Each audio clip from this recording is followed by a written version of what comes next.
Today, I'm going to be giving you guys some pros and cons for the Samsung Q90T. So subscribe if you want more pros and cons on more television models, because that's the kind of thing I just pump out here.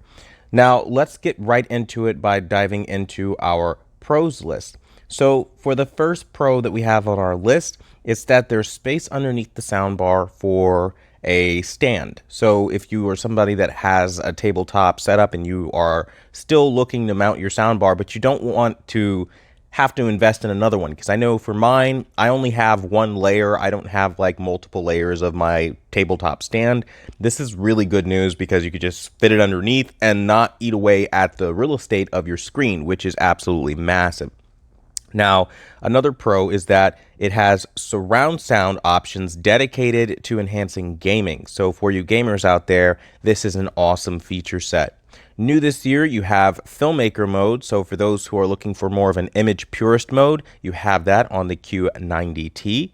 Now, when we talk about HDMI 2.1 and VRR, you do have HDMI 2.1 and VRR, and you have the FreeSync Premium Pro option for next generation consoles, which is fantastic. So that's a really good thing there. You do have good upscaling. You have quantum dot technology, so things are really vibrant, including HDR, which is huge. You have good brightness. It's nothing that's going to, again, game change the entire QLED industry, but it's good enough. It'll get the job done. Your viewing angles are good, so if you are somebody who has a weird seating arrangement and you're really just trying to find your way around, buying OLED because you don't want permanent burn-in as a risk for your display, this is an option that is not IPS, which is fantastic, because typically you have to buy really ugly washed out IPS screens, so this is a great solution to that. Now, another thing about this TV is that it has auto source recognition with Tizen, which is huge because once you plug in a device, it literally just pops up and knows what it is, whether it's a Blu-ray player, a sound bar. I mean, it's just an amazing thing. Tizen has really come a long way from like the first implementations, and this, while very similar to many years prior, it's still very solid in its operation. So again, I love pointing this out when I talk about these pros and cons, because I really think this is game changing and not enough people give this the credit it deserves. But this has soap opera effect in game mode called Game Motion Plus. And what this does is allow you to be able to smooth out those jitters that are normally defeated with game mode, because game mode just takes away all your picture processing. Well, this lets you add back in that picture processing with minimal input lag, and it is just beyond brilliant, right? So it has Vivid HDR, as we talked about, but that's really huge because you want to make sure that when you're buying an HDR TV, you're buying one that doesn't look washed out. I know Sony's are probably the worst for that, so the fact that this has Vivid HDR is just something that deserves to be talked about as a separate pro instead of just brushing over it. Now, you have great local dimming on the set, so, blacks are really black, deep, inky, rich. If that's something you were worried about, don't be worried about, because yeah, you're going to have a really good experience here in a dark room. The lights out performance is definitely there. Now, it has good contrast, so as things get dark and then go back into being bright again, or a balance between both, you're going to experience a very beautiful glow to the image that just feels natural with good tight isolation. Now, when you have next generation technology such as, again, micro LED and things like that, I'm sure everything can always be better, but when we're talking about what this TV has pulled off, I mean, it's good contrast. Now, when we're talking about internal speakers, again, if you have a sound system, this TV is not going to do it for you, but they do have nice internal speakers that will give you more than enough to hold you over if you are waiting to then pick up an adequate sound system in the meantime. Now, for auto cal, for you enthusiasts out there that like to calibrate your own displays, you do have auto cal support, so that is a very good thing there.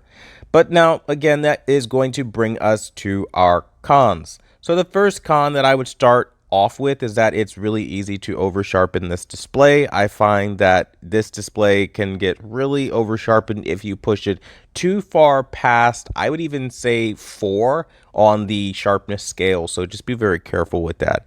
Now, there is gray, black, and game mode. So again, that's something that you're going to want to keep an eye on because they are defeating a lot of the picture processing. You can fix this with turning down the brightness, but it is something that is really annoying, and you're going to notice some ugly clouding, blooming. It's like local dimming almost doesn't work. So again, similar to other previous QLEDs that I've talked about, this is a big draw or con for Samsung's QLED line, even at the highest end. Now, when we talk about out of the box colors are ugly. They are going to look terrible. You're going to see a lot of people comparing a QLED to OLED with literally just out of the box settings, and you're going to think it's unimpressive. And that literally is just fake news, my dudes, because once you calibrate this and dial it in, it does look really nice. So just be mindful. Out of the box, the TV is trash, so you will have to tack on an extra, at least minimally $250 for Best Buy to calibrate this for you. So just, again, keep that in the back of your mind. It's not going to look fantastic out of the box. Now, auto calibrations still lock Cal Day and Cal Night, just like all the other Samsung models I've run into from modern eras. You do have this as a problem, so if you were somebody that wanted direct access to that, it is a bit of a workaround, and it is something to note. Now, it is a downgrade in image quality over older TVs like the Q8FN, Q9FN era of televisions, which right now for Samsung is the golden era for their picture quality as far as QLEDs are concerned. So as far as picture quality, they did enhance viewing angles, which is great, but like it's for everything they give you, they are taking something away, and you know that overall pop and flare of that contrast from yesteryear is definitely one of those big things, especially in the brightness area. Now, voice control is really dumb. It basically doesn't recognize a load of things, and it's really inconvenient. So just be mindful of that as well. And they still do have forced terms of service, so you can use voice control. So still no offline voice control, even at the highest end, which is really just dirty at this point because it's voice control. How hard can it be? But I imagine they want to collect your data and things like that. So, you know, it is what it is.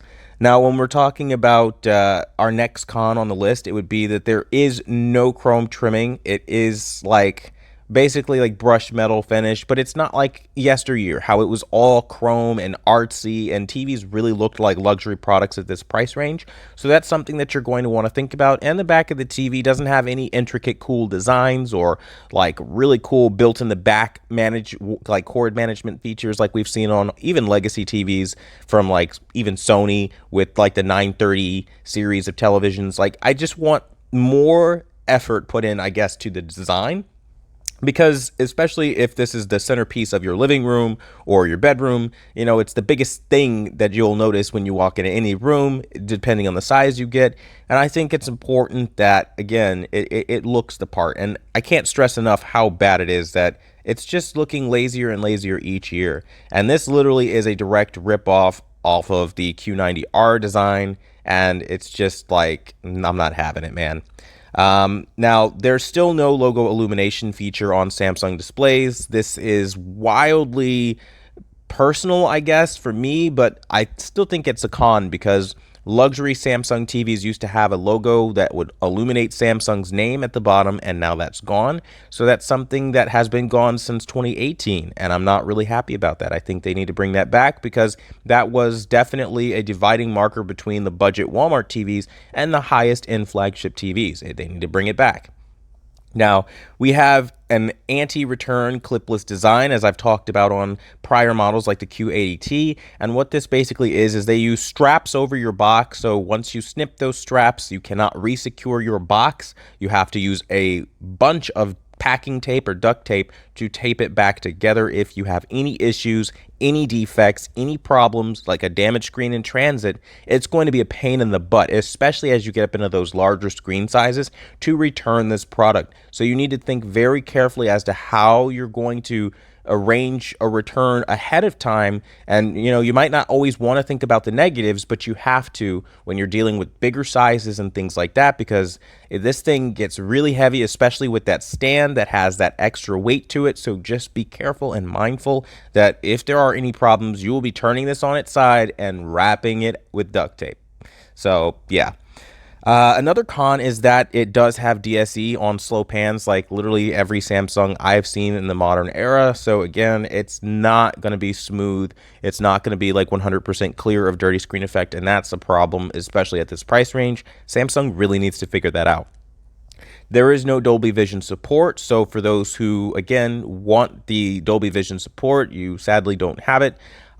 So maybe an alternative to that would be finding a Panasonic UB420 player, and that way you would be able to play your Dolby Vision content, but so far there's just nothing like that. Now, another con is that it requires the knowledge of Tizen, and that's kind of like really niche here. I'm not gonna lie, because you'd have to have either own like a 2016 or higher in the years, and most people are coming from older TVs, and you need that knowledge if you are planning on using this as a PC monitor to get your PC mode back in operation. As far as like your picture options, so they'll gray out things like color, and you can't access color until you again reallocate your PC mode to like TV mode, which is Blu-ray or gaming console or something else other than PC, which again, big negative. I'm not really feeling that. Now, this probably is one of the biggest cons for me. They removed the One Connect box, and that is just irresponsible in my opinion, because the Q90R from last year did have it. So you are definitely seeing a massive downgrade for those who want to wall mount this TV. You now have just a thick black cord that will run down your screen, no thin clear cord, and this is a massive step backwards. So again, going with the 2020 trend of downgrading TVs and taking steps backwards for the sake of trendy things you don't really care about, this is one of the things you've definitely lost. And also, there is no metal remote. So even though you're buying a flagship tier Samsung television, you're not getting their flagship metal remote. I think it's disgusting. I think it's terrible. They did this on the Q90R as well, and it needs to stop. Now, there is no HDR on-screen indicator like you'd find on some TVs, so if you were looking for that, this will not have that. You will have to guess on how your HDR content is being received to your television, and you'll have to find a way to get to those on-screen buttons, which can be a little cumbersome if you go through the menu, because there is no on-screen info button key, so keep that in mind. Another con is that HDMI settings don't have their own separate settings. You have to sacrifice a picture mode, and that's just how most TVs work, but it's really frustrating because Samsung has probably the most limited selection of picture modes out there, so something to think about. Now, again, there's awful product support, so if you have any problems with this device, you're going to be sitting there with, again, just the worst customer service. They do everything in their power not to help you. I can't stress that enough. They have garbage customer service. Now, when we're talking about color space management systems for you calibrators out there who want to, again, take advantage of more advanced color science and, dial in your picture accurately, I guess, you can have a problem with your color space management system where it still doesn't accurately map colors, so some things will still be amiss there. So do keep in mind this is not going to give you a reference accurate display. A very important thing to know for those who are looking for color grading. Again, my photographers are the main ones that I would put out there. My photographers, my videographers, looking for this as a grading monitor for either prints or commercial production work. This will not be an adequate alternative to finding something that is more reference accurate. There is also an odd naming to the color space system, as I've mentioned in prior videos, so at least on prior models. Now, there is normal, and there is, or not normal, there's auto, and then there's custom, and then there's native, but that doesn't give you direct access to things you would need, like DCI-P3, BT2020, Rec 709, sRGB, so on and so forth. So again, I can't stress, if you're looking for those particular color spaces for grading, you might want to go with something like a Sony that gives you direct access to those things. There are no legacy inputs for gamers built into the TV, so if you were somebody using a composite or component hookup, again, there are no physical inputs in the TV itself, so that's just something that most newer TVs are doing away with. You will need an adapter to adapt those composite or component hookups for legacy games.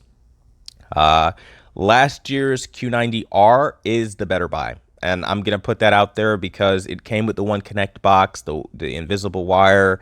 And honestly, it has a lot of the same features. There's virtually nothing really new. I mean, some speaker stuff happening this year, which is great, I guess, for gamers.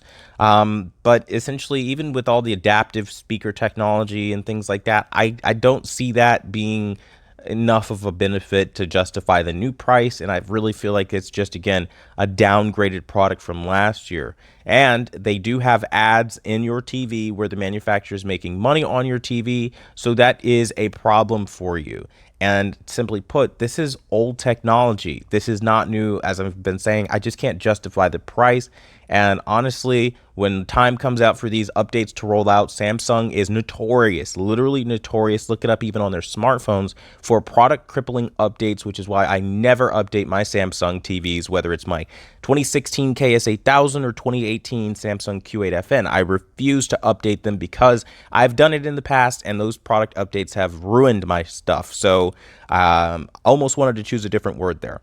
And you know, it's just a nightmare. So just be very careful, guys. Don't update your TV. And if you honestly could find the Q90R at a good price, just do that, because it is a better TV for the money, with, again, that one Connect box making all the difference for you wall mounters out there. All right, so now it's time for you, the viewers at home, to decide whether or not you want to buy this TV.